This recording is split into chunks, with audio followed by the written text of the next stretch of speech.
하나님 말씀은 호세아서 8장 8절부터 14절 말씀까지입니다. 제가 봉독합니다. 이스라엘은 이미 삼키웠은즉 이제 열국 가운데 있는 것이 기뻐하지 아니하는 그릇 같도다. 저희가 홀로 처한 들나귀처럼 아수르로 갔고 에브라임이 값주고 연애하는 자들을 얻었도다. 저희가 열방 사람에게 값을 주었을지라도 이제 내가 저희를 모으리니 저희가 모든 방백의 임금에 지워준 짐을 인하여 쇠하기 시작하리라. 에브라임이 죄를 위하여 제단을 많이 만들더니 그 제단이 저로 범죄케 하는 것이 되었도다. 내가 저를 위하여 내 율법을 만 가지로 기록하였으나 저희가 관계없는 것으로 여기도다. 내게 드리는 제물로 말할지라도 저희가 고기로 제사를 드리고 먹거니와 여호와는 그것을 기뻐하지 아니하고 이제 저희의 죄악을 기억하여 그 죄를 벌하리니 저희가 애굽으로 다시 가리라. 이스라엘은 자기를 지은 자를 잃어버리고 전각들을 세웠으며 유다는 견고한 성읍을 많이 쌓았으나 내가 그 고을들의 불을 보내어 그 성들을 삼키게 하리라. 아멘. 이스라엘의 혼합주의와 자의적 제사라는 제목으로 말씀을 듣겠습니다. 앞선 8장 1절부터 7절은 임기응변적 신앙과 인본주의 그리고 그에 대한 심판, 경고에 대한 말씀이었습니다.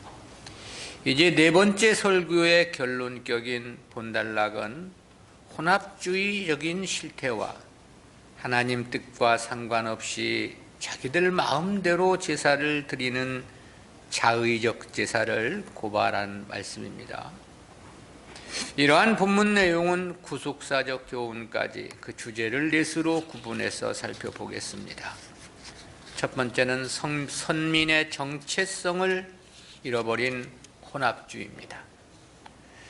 선민의 긍지와 의무를 저버린 채 강대국의 아부하는 혼합주의 신앙 양태를 지적한 8절부터 10절까지는 내용이 셋으로 요약이 되는데요.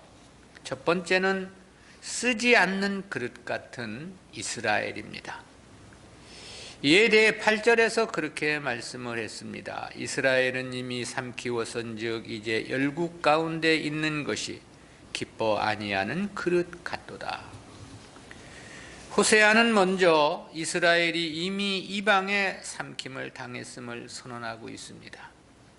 여기서 이 삼키웠은즉이라고 번역된 히브리어 니블라은은 바로 앞절에서 이방 사람이 삼키리라고 한 단어와 같은 단어인데요. 앞절과 연관성에서 보면 이방 사람들은 삼키는 자들이고 이스라엘은 삼킴을 당하는 민족임을 대조적으로 부각시킨 것입니다. 이런 표현은 이스라엘이 이방국들과의 혼합에서 이방 사상의 흡수를 당하고 정치적으로 이용을 당했다는 그런 뜻입니다. 영적인 측면에서 보면 하나님의 선민이 완전히 이방인이 되었다는 의미이기도 하죠. 하나님 백성의 정체성을 완전히 상실했다는 뜻입니다. 그 결과는 자신들만 도태되고 말았다는 거죠. 그러므로 이제 열국 가운데 있는 것이 기뻐 아니하는 그릇 같도다 그랬습니다. 이 말씀은 이방들과의 역학관계 속에서 당시 이스라엘이 어떤 신세에 처해 있는가를 비유적으로 나타낸 말씀입니다. 기뻐하지 아니하는 그릇이란 당시 매우 흔한 질그릇을 비유한 내용인데요. 이게 흔한 그릇이기 때문에 흠집이 조금만 생기면 그런 그릇은 더 이상 사람들이 사용하지 않는 생활 관습을 비유한 말씀입니다. 즉 이스라엘이 이방국들로부터 버림을 당했다는 뜻을 그렇게 비유한 말씀입니다. 즉 이방을 의지하려 했던 혼합주의가 오히려 이방의 이용만을 당하고 철저히 버림을 받았다는 그런 뜻인 거죠. 실제 하나님 백성들이 자기 정체성을 잃고 혼합주의에 빠지게 되면 점차 그 신앙은 무기력해지기 마련이고 무익한 존재로 쇠퇴해 갈 수밖에 없습니다. 그 결과 저들은 쓰지 않는 그릇처럼 그야말로 버림을 당하는 신세로 전락하게 되는 거죠.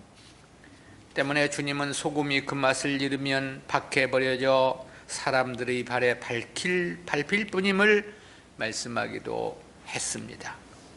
교회와 성도는 오직 하나님 백성의 정체성이 절대적이어야만 하는 이유입니다. 그렇지 않으면 결국은 종교, 가치관, 생활 관습까지 모두 이방화되어서 쓰지 않는 그릇 같은 신세가 될 것이기 때문에 그렇습니다. 두 번째는 홀로 떨어진 들나귀와 같은 이스라엘입니다. 앞절은 쓰지 않는 그릇의 비유를 통한 혼합주의의 결말을 보도한 말씀이었고요. 9절도 역시 의미는 동일합니다. 저희가 홀로 처한 들나귀처럼 앗수르로 갔고 에브라임이 값주고 연애하는 자들을 얻었도다. 이는 8절에 쓰지 않는 그릇같이 된 이유를 설명한 부분이기도 한데요. 본절에 대한 견해는 두 가지가 있습니다. 첫째는 한글 개역 성경과 같이 들나귀라는 말에 이 처럼을 보충해서 해석하는 견해입니다.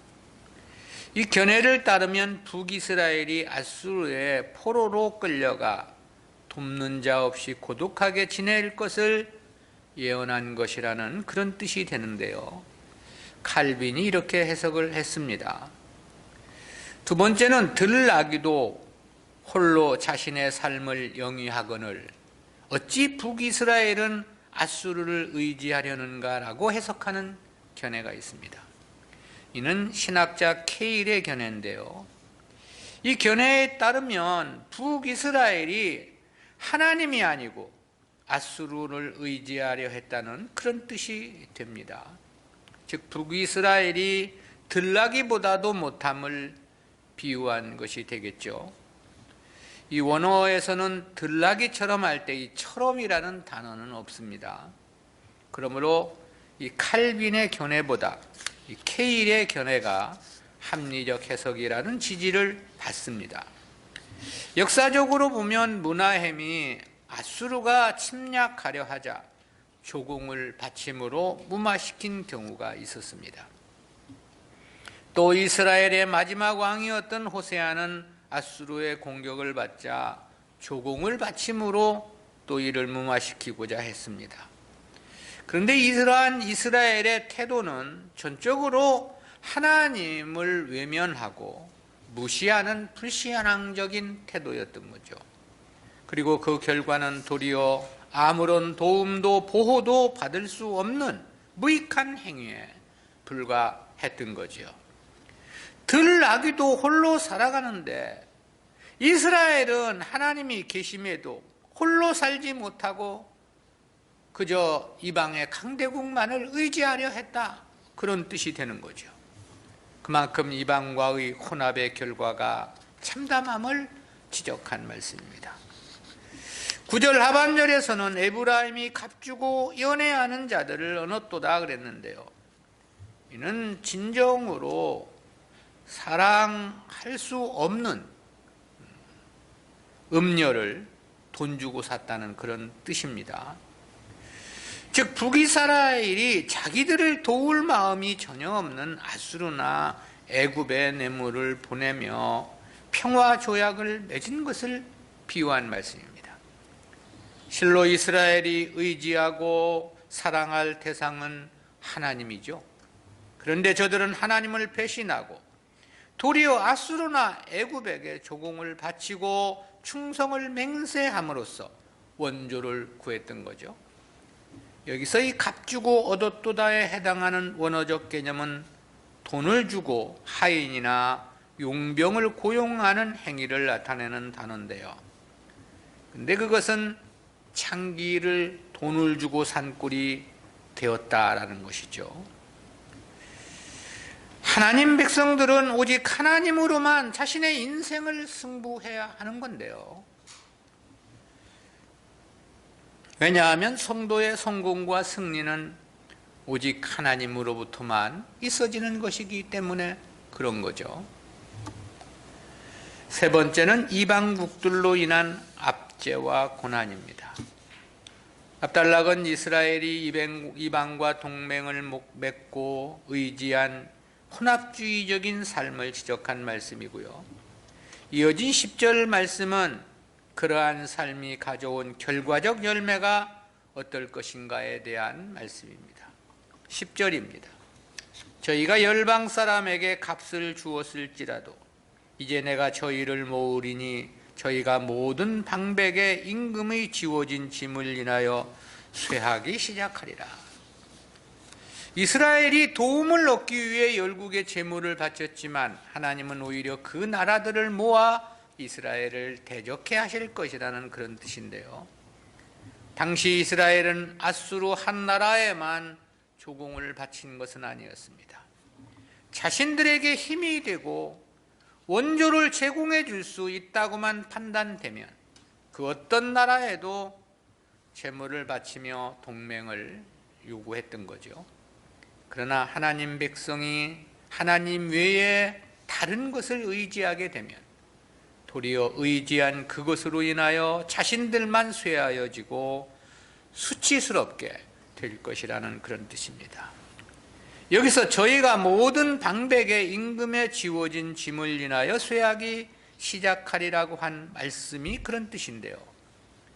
그렇게 열방에 갖다 바친 재물 때문에 오히려 국력은 극도로 쇠하여지게 될 것이라는 뜻입니다. 역시 하나님 백성은 오직 하나님만을 의지해야 한다는 중요한 교훈을 생각하게 하는 대목입니다. 큰 두 번째로 율법을 무시한 자의적 제사입니다.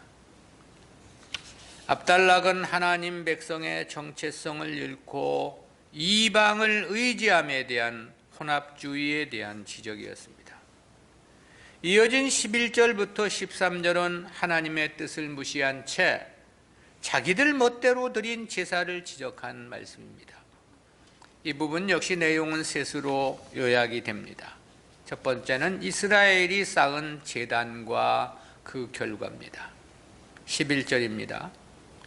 에브라임이 죄를 위하여 제단을 많이 만들더니 그 제단이 저로 범죄케 하는 것이 되었도다. 앞부분이 정치적인 이스라엘의 어리석음을 지적한 거라면 본절은 종교적인 어리석음을 지적한 말씀입니다. 즉 하나님의 율법조차 무시하고 제멋대로 제사를 드린 이스라엘의 패역을 지적한 말씀이에요. 그에 대해서 상반절에서는 이스라엘이 죄를 위하여 제단을 만들더니 그랬습니다. 그리고 하반절에서는 그 제단이 도리어 범죄를 더하는 꼴이 되었음을 지적한 말씀이죠. 11절에서는 죄와 관련한 라하토라는 히브리어가 상반절과 하반절에 각각 한 번씩 사용이 됐습니다. 이 단어의 원형 하타는 이 정해진 목표를 맞추지 못하고 빗나가거나 다른 길을 벗어나 방황함을 뜻하는 어원에서 유래했습니다. 이는 죄를 나타내는 여러 히브리어 가운데 특히 하나님의 뜻과 율법을 벗어나는 죄를 지적할 때 사용되는 단어입니다. 그리고 한 걸음 더 나아가 이 단어는 속죄제를 드리는 것을 나타내기도 하는데요. 때문에 영문 성경 NIV는 이 상반절을 속죄제를 위하여라는 의미로 번역했고 하반절은 죄를 짓도록 하는 이란 뜻으로 번역을 했습니다. 그러니까 오히려 속죄제를 드린다는 것이 도리어 죄를 더하는 결과를 가져왔다, 그런 뜻으로 번역을 한 겁니다. 이 속죄제는 원래 죄를 사함받기 위하여서 드리는 제사인데 그 속죄제를 드리면서 오히려 죄를 쌓아갔다라는 거죠. 하나님께서는 하나님께 드리는 제사를 위해 예루살렘에만 성전을 짓도록 명하셨습니다. 그러나 북이스라엘을 창건한 여로보암은 베델과 단에 각각 금송아지 우산과 제단을 세웠지요. 그것은 북이스라엘 백성들이 남쪽 예루살렘으로 절기를 지키러 올라가는 것을 막기 위한 수단이었습니다. 그뿐만이 아니고 북이스라엘 여러 지역의 산당들을 세워 제사하는 것도 허용을 했습니다. 이런 경우는 결국 하나님께서 세운 중앙성소를 멸시하는 행위가 되었던 거고요. 그리고 나라 전체를 하나님의 뜻과 정반대의 길로 가게 하는 단초가 되었던 것입니다. 여기서 죄를 위하여 제단을 많이 만들더니라는 말씀을 바로 이러한 역사적 사실을 지적한 것입니다. 그리고 그 제단이 저로 범죄케 하는 것이 되었도다 그랬습니다. 이는 하나님께 제사를 드리는 제단이 도리어 범죄만을 더 짓게 했다는 뜻인데요. 이 근본적인 문제가 잘못되니까 그 제단에서 행하는 모든 종교 행사는 오히려 죄만 더 짓고 하나님을 경록케 하는 범죄의 온상이 되었다는 뜻인 거죠. 즉 속죄제를 드리는 것이 오히려 범죄를 더하는 결과가 되었다는 황당한 말씀입니다. 그래서 기독교 신앙은 첫 단추를 정말 잘 꿰야 한다는 생각이 들어집니다. 이 근본을 잘못 가게 되면 모든 그 이외의 모든 것들은 다 잘못될 수밖에 없기 때문에 그렇습니다. 두 번째는 율법을 무시한 이스라엘인데요. 앞절은 율법을 무시한 이스라엘의 자의적 제사를 지적한 말씀이었죠. 그런데 이어진 12절은 그런 행위가 몰라서 그런 것이 아니었음을 지적하고 있습니다. 12절입니다. 내가 저를 위하여 내 율법을 만 가지로 기록하였으나 저희가 관계없는 것으로 여기도다.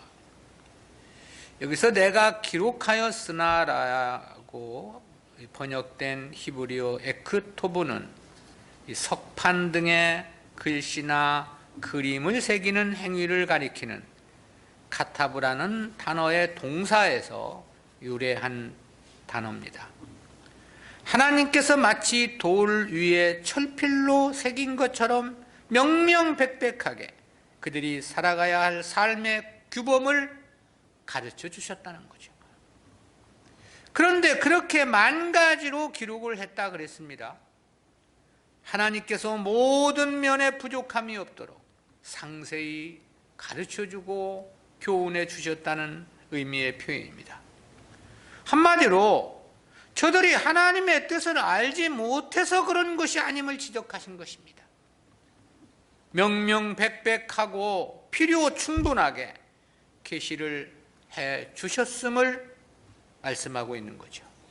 그럼에도 이스라엘은 관계없는 것으로 여겼다고 말씀합니다.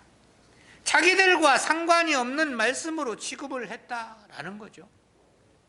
이에 대한 히브리어 자르라는 단어는 바른 길을 버리고 곁길로 들어선 것을 뜻하는 어원에서 유래한 동사입니다.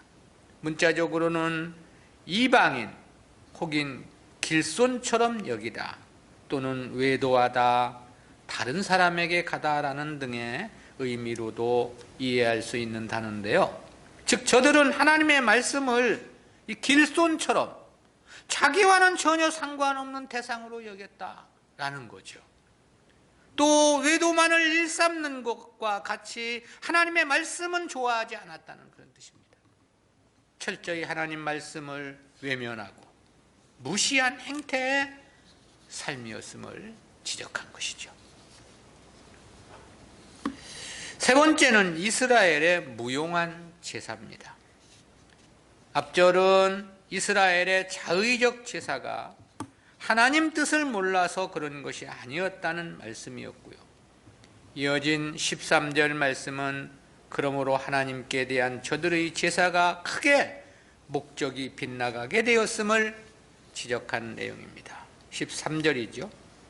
내가 드리는 제물로 말할지라도, 내게 드리는 제물로 말할지라도 저희가 고기로 제사를 드리고 먹거니와 여호와는 그것을 기뻐하지 아니하고 이에 저희의 죄악을 기억하여 그 죄를 벌하리니 저희가 애굽으로 다시 가리라. 이는 저들이 드리는 제사의 목적이 하나님께 대한 감사의 목적이 아니었다는 겁니다. 그보다는 제물을 먹고 즐기기 위한 수단이었음을 지적한 말씀이에요. 이스라엘의 제사에는 여러 형식의 제사가 있죠.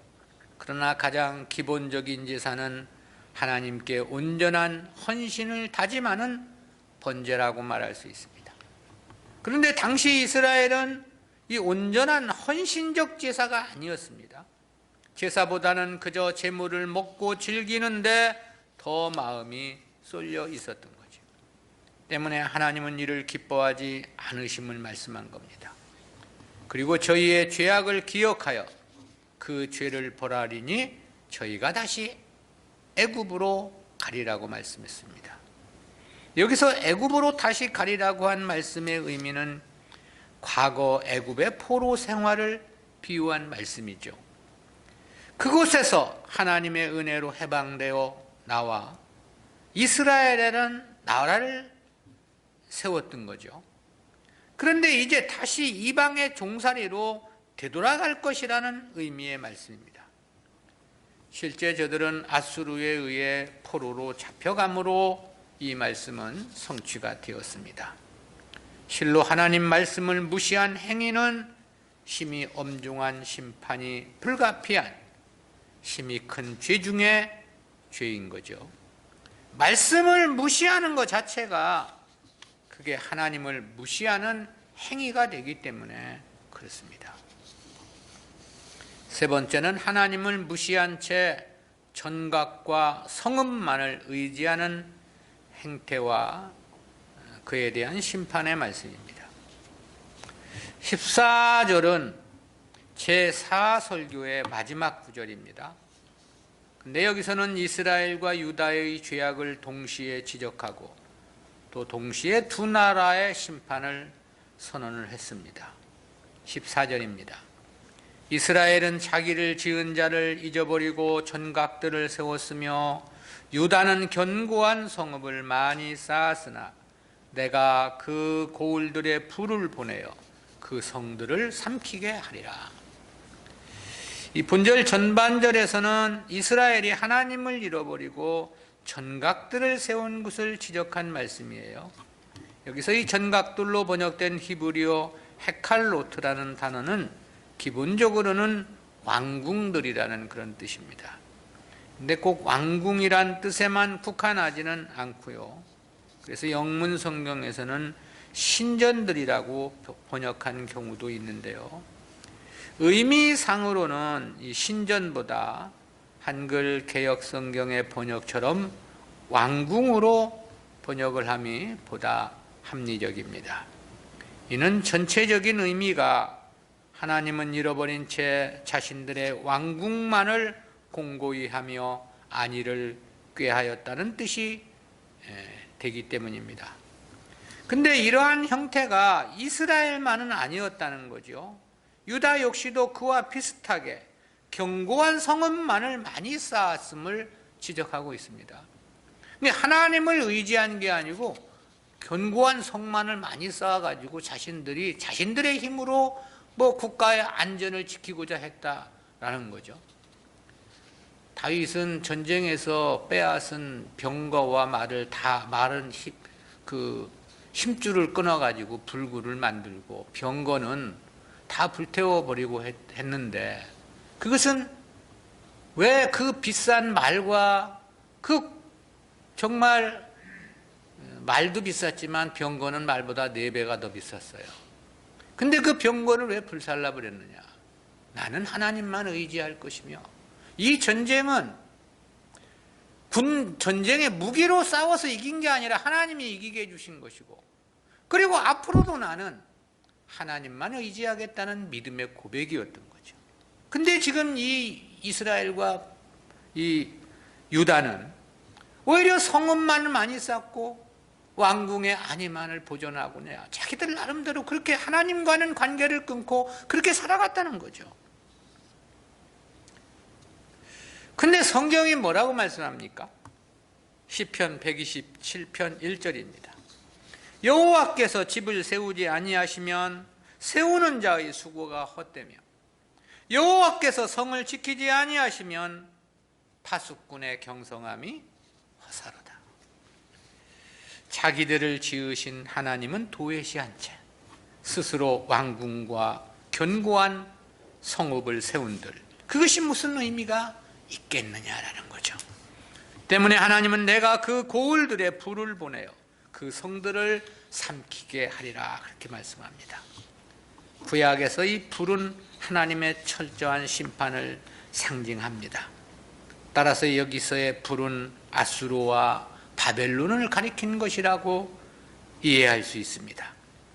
두 나라가 각각 아수르와 바벨론에 의해 멸망을 당했기 때문이죠. 오늘날도 이런 경우는 너무나도 흔하고 비일비재한 일이죠. 하나님보다 돈을 벌어야 살 수 있다고 생각하고 그래야 행복할 것이라고 생각하는 경우 다 이와 동일한 것입니다. 때문에 하나님을 찾는 것도 그저 세상 복 받고자 하는 것에 그 목적이 있는 거죠. 그러니 당시 이스라엘과 유다가 자기를 지은 자를 잃어버리고 전각과 성읍만을 견고히 했던 것과 같이 오늘날 교회들이 똑같은 걸음을 걸어가고 있다라는 것입니다. 우리는 이러한 말씀에서 두 가지 구속사적인 교훈을 생각해 봅니다.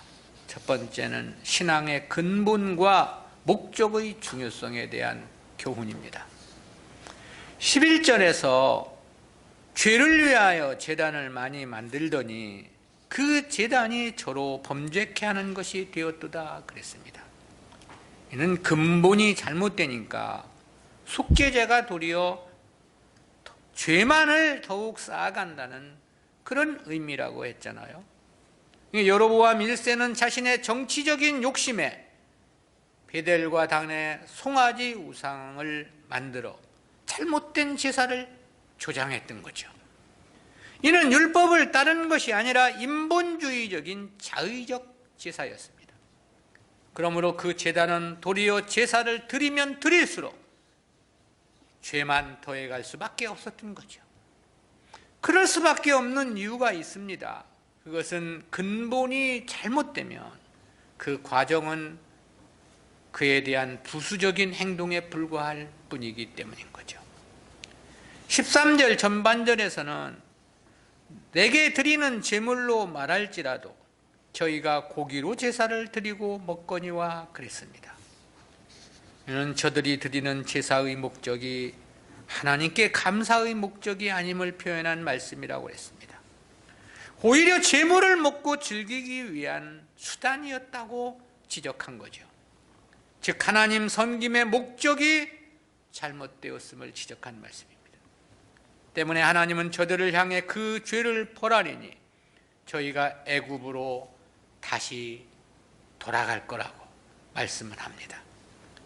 하나님은 전능의 능력으로 이스라엘을 애굽의 종살이에서 구해내 주신 거죠.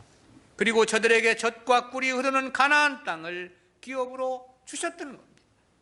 그런데 이제는 저들을 이방인의 종으로 다시 되돌려 보내실 것임을 말씀하고 있는 겁니다. 그 이유는 곧 신앙의 근본적 목적이 잘못 때문이었던 거죠.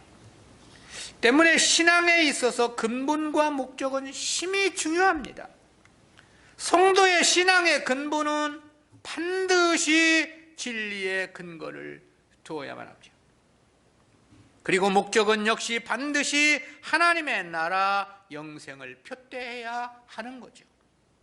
그렇지 않은 신앙의 행위는 도리어 죄와 심판만을 쌓아가는 삶일 수밖에 없기 때문입니다. 왜냐하면 진리에 근거하지 않는 신앙은 인본주의적일 수밖에 없는 까닭이고요. 영생을 목표하지 않는 것은 세속주의, 이방 종교에 다를 바 없기 때문에 그렇습니다. 그러므로 신앙의 근본과 목적은 마치 첫 단추와 같다, 그렇게 비유할 수 있습니다. 이 첫 단추를 잘못 꿰게 되면 다음 단추는 역시 줄줄이 잘못 깰 수밖에 없는 거죠. 그렇듯이 신앙의 근본과 목적이 잘못되면 그 과정은 오히려 죄악만을 쌓을 수밖에 없는 것은 필연인 것입니다. 그 나머지 과정은 근본과 목적을 위한 하나의 수단에 불과할 뿐이기 때문에 그런 거죠. 이유야 어디에 있든 교회만 나오면 되는 게 아닙니다. 되나 안 되나 예배만 드리면 되는 거냐? 역시 그럴 수 없는 것입니다. 반드시 올바른 진리를 근거한 신앙생활이어야 합니다.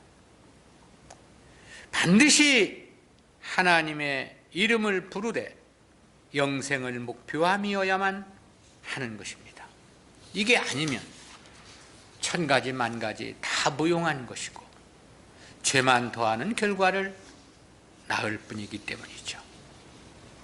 두 번째는 성도의 진리의 독립성과 자주성은 절대적이라는 교훈입니다. 그것은 8절에서 이스라엘은 이미 삼키웠은즉 이제 열국 가운데 있는 것이 기뻐하지 아니하는 그릇 같도다라고 한 말씀에 함유된 중요한 교훈입니다. 여기서 이스라엘이 이미 삼키웠다는 것은 이방과의 혼합은 결국 자신들만이 삼킴을 당하는 꼴이란 의미라고 했습니다. 즉 이방인들과의 혼합은 자신들이 이방 사람들에게 흡수를 당하거나 이용을 당할 수밖에 없다는 그런 의미인 겁니다. 그리고 그 결과에 대해서는 기뻐하지 않는 그릇이라고 비유를 한 거죠. 이는 매우 흔한 질그릇을 비유한 표현이라고 그랬습니다. 흔한 그릇이기 때문에 흠집이 생기면 더 이상 사람들은 그런 그릇을 사용하지 않는 생활 관습을 비유한 말씀인 거죠. 이스라엘은 이방국들과의 무역을 통해서 부요를 이룰 수 있을 것이라고 생각을 했겠죠. 또 동맹을 통해서 자신들의 안위도 보장받을 수 있을 것을 기대했을 겁니다. 그러나 결과는 자신들이 도리어 삼킴을 받았다고 말씀한 거죠. 기뻐하지 않는 그릇과 같은 신세가 되었음을 말씀한 겁니다. 이러한 경우는 성경 역사에서도 잘 나타납니다. 원시 구속사에서 하나님 백성들의 혼합주의는 인류의 홍수 심판을 초래하는 원인을 제공했죠. 그래서 성경은 그렇게 증언합니다. 창세기 6장 2절입니다. 하나님의 아들들이 사람의 딸들의 아름다움을 보고 자기들의 좋아하는 모든 자로 아내를 삼는지라. 처음 원시 구속사가 그랬기 때문에 하나님은 아브라함을 통해서 한 민족, 한 국가를 건설케 하셨습니다. 그리고 그 민족만을 선민으로 택하시고 율법을 통해서 철저히 이방인들과 분리된 삶을 살게 하셨죠. 그러나 세월이 흐르면서 이러한 삶은 한없이 느슨해지게 되었습니다. 그 역사의 결과가 본문에서와 같이 나타나게 된 겁니다. 그것은 바벨론 포로 귀환 이후에도 그랬습니다. 당시 귀환민들은 자신들의 안위와 세상 것의 이해 득실에 따라 이방인들과의 통혼을 한 이 가족들이 많았죠. 그 중에서도 제사장이나 방백, 고관들이 이 통혼의 으뜸이었다고 에스라서 9장 2절에서 그렇게 말씀하고 있죠. 때문에 에스라와 느헤미야는 세 차례에 걸친 신앙개혁운동을 통해서 이방인 아내들은 물론이고 그들을 통해서 낳은 자식들까지도 모두 내어 보냈던 겁니다.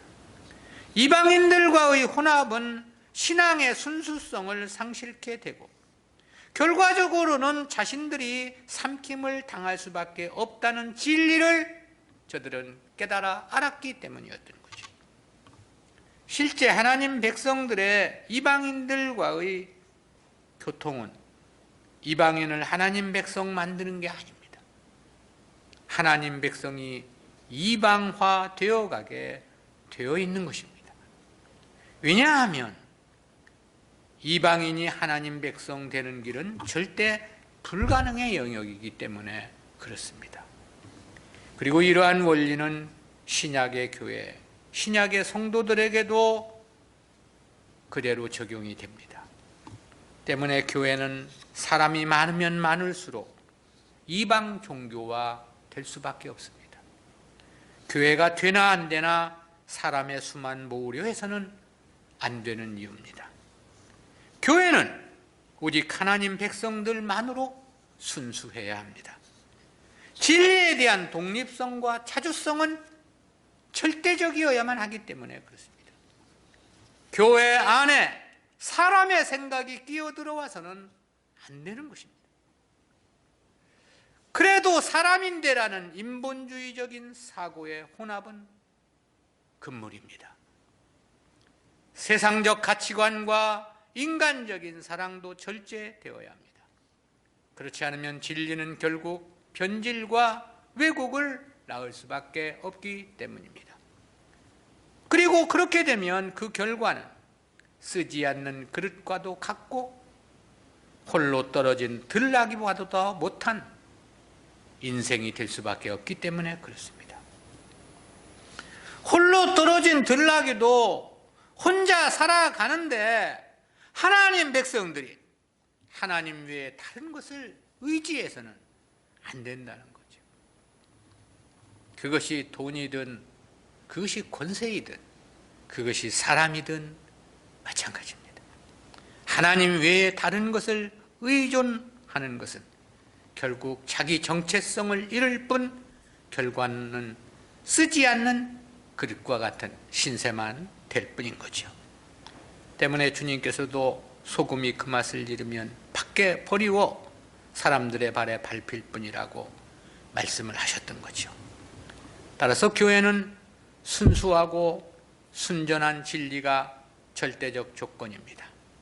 성도는 오직 하나님 백성의 정체성이 절대적인 것입니다. 어떤 어려움이라 할지라도 오직 하나님만으로만 만족할 수 있어야 합니다.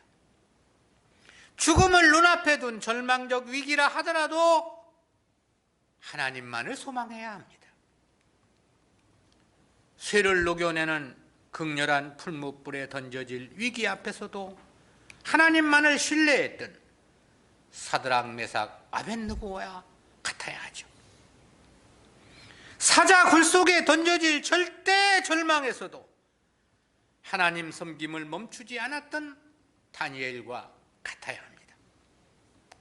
홀로 떨어진 들나귀도 혼자 살아가는데 성도가 하나님 외에 다른 것을 의존한다는 것은 이미 정체성의 상실이고 혼합적 신학이라 말하지 않을 수 없는 것이죠. 하나님만을 바라고 의지하는 우리들의 삶이 되십시다. 기도합니다. 사랑의 하나님, 은혜를 감사합니다. 오늘도 귀한 말씀을 통해서 하나님 백성들이 어떻게 하나님 백성답게 살아갈 수 있는가를 깨닫게 해주심 진실로 감사합니다. 그야말로 들나기도 혼자 살아가는데 어떻게 하여 하나님 백성들이 하나님보다 세상 것을 의지하고 오히려 세상 것을 위해 하나님의 이름을 부르는 이와 같은 어처구니 없는 신앙생활들을 하고 있는 것인지 주여 저희들의 모습을 돌아보게 하시고 오직 하나님만으로만 만족하며 하나님 섬김으로만 기쁨 삼고 살아가는 우리 모두가 될 수 있도록 은혜 위에 은혜를 더하여 주옵소서. 감사드리옵고 예수님의 이름으로 기도드리옵나이다. 아멘.